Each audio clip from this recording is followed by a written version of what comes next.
하이! 오늘도 고고바이블에 놀러온 친구들 환영해! 오늘은 열왕기상 13장에서 14장이야. 그럼 지금 바로 고고고! 열왕기상 13장. 여호와의 말씀을 전하려고 하나님의 사람 하나가 유다에서 베들로 왔습니다. 그때 여로보암은 분향하려고 제단 곁에 서 있었습니다.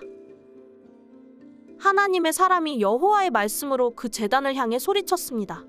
오 제단아, 제단아, 여호와께서 말씀하신다. 요시야라는 아들이 다윗의 집에 태어날 것이다.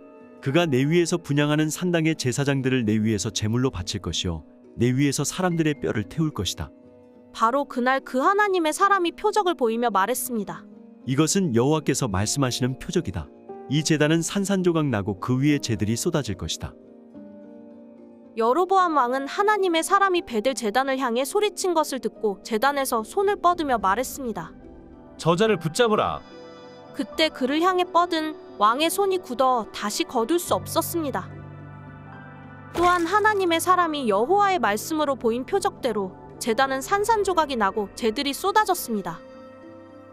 그러자 왕이 하나님의 사람에게 말했습니다. 당신의 하나님 여호와께 은총을 빌어서 내 손이 되돌아오도록 나를 위해 중보 기도해 주시오.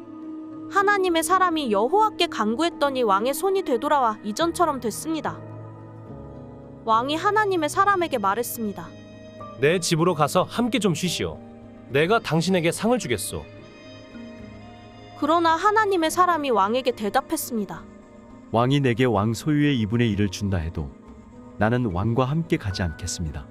또 여기서는 빵도 먹지 않고 물도 마시지 않겠습니다. 너는 빵도 먹지 말고 물도 마시지 말고 내가 왔던 길로 돌아가지도 말아라는 여호와의 명령을 내가 받았기 때문입니다. 그러고는 베들로 왔던 길이 아닌 다른 길로 돌아갔습니다. 당시에 베들에는 나이 많은 한 예언자가 있었습니다. 그의 아들들이 와서 하나님의 사람이 그날 베들에서 한 일을 모두 그에게 말해주었습니다. 그들은 또한 그가 왕에게 한 말에 대해서도 그 아버지에게 이야기했습니다. 그 아버지가 그들에게 물었습니다. 그가 어떤 길로 갔느냐?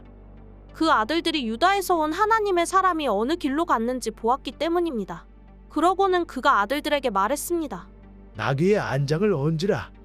그들이 나귀의 안장을 얹자 그는 나귀를 타고 하나님의 사람을 따라갔습니다. 예언자는 상수리나무 아래에 앉아있는 그를 발견하고 물었습니다. 당신이 유다에서 오신 하나님의 사람입니까? 그가 대답했습니다. 그렇소. 그러자 그 예언자가 그에게 말했습니다. 내 집으로 가서 함께 빵을 좀 드십시다. 하나님의 사람이 말했습니다.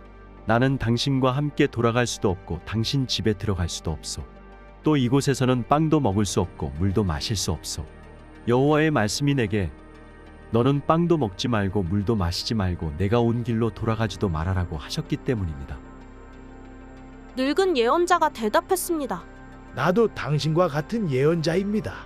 천사가 여호와의 말씀으로 내게 저 사람을 내 집에 불러와 그에게 빵도 먹이고 물도 마시게 하여라라고 했습니다.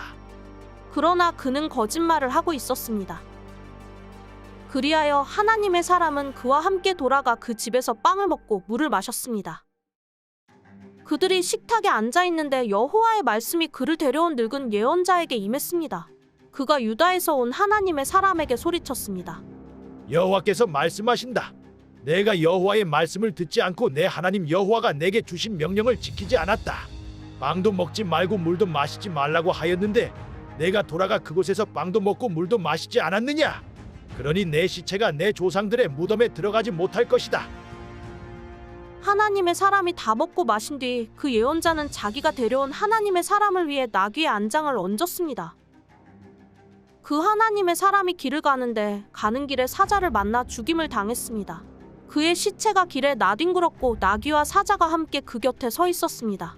그곳을 지나가던 사람들이 시체가 길에 나뒹굴고 시체 곁에 사자가 서 있는 것을 보고 가서 그 늙은 예언자가 살고 있는 성에 알렸습니다. 잘 가고 있던 하나님의 사람을 데려왔던 예언자는 그 소식을 듣고 말했습니다.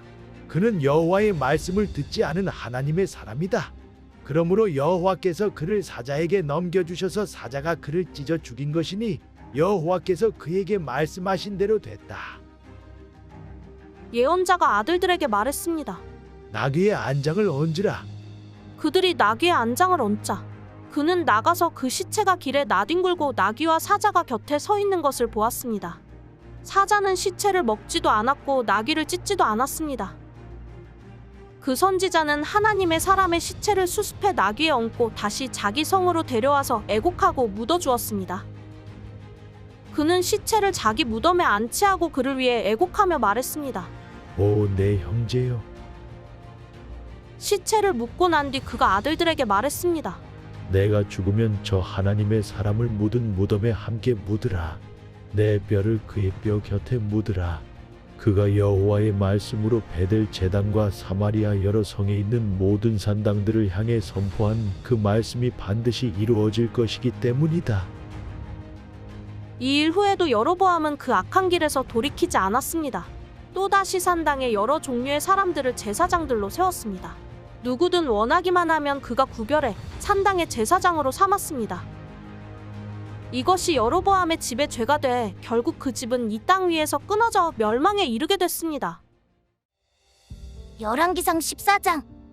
그때 여로보암의 아들 아비야가 병들었습니다. 여로보암이 자기 아내에게 말했습니다. 당신이 내 아내인 줄 사람들이 모르게 변장하고 실로로 가시오. 예언자 아이야가 거기 있을 것이오. 아이야는 내가 이 백성을 다스릴 왕이 되리라고 말해준 사람이오. 빵 10덩이와 과자와 꿀 한 병을 가지고 아이야에게 가시오. 그가 이 아이에게 무슨 일이 일어날지 말해줄 것이오.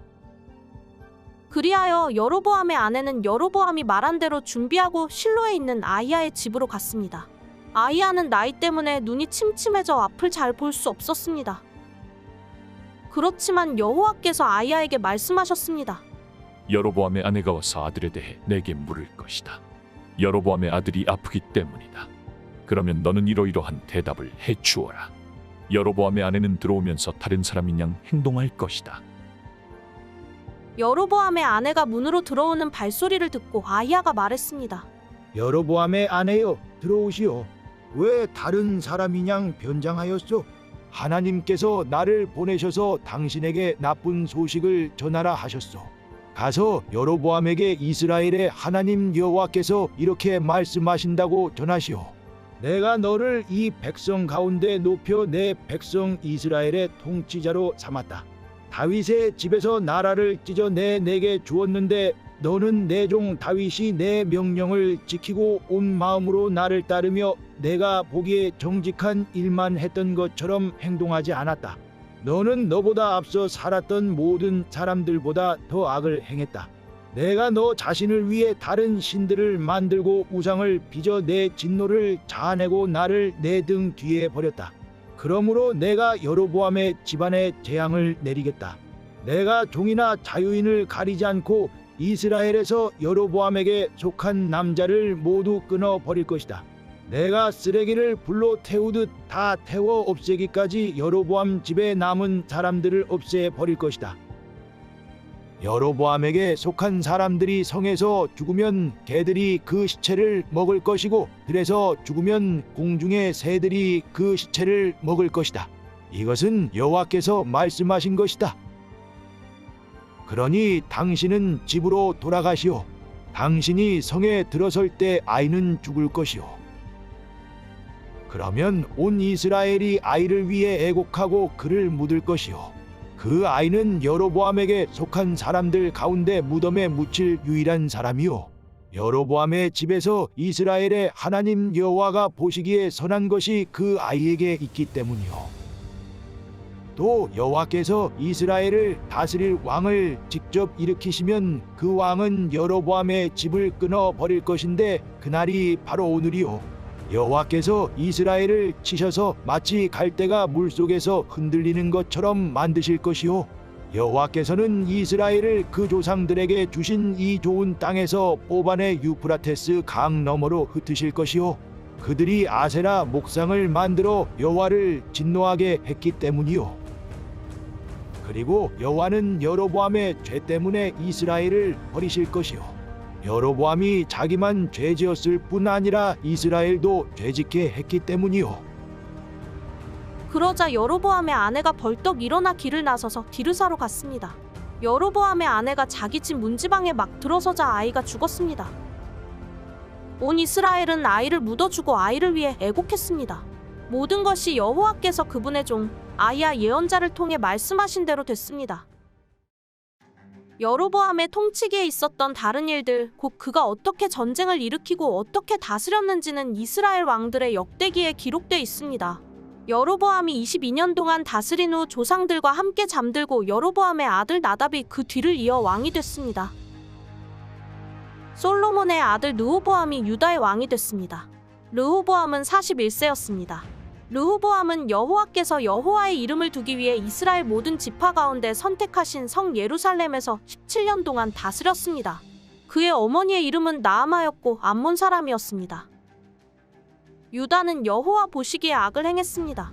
유다 백성들은 자기 조상들이 지은 모든 죄보다 더 많은 죄를 지어서 그 죄들로 인해 하나님의 진노를 자아냈습니다.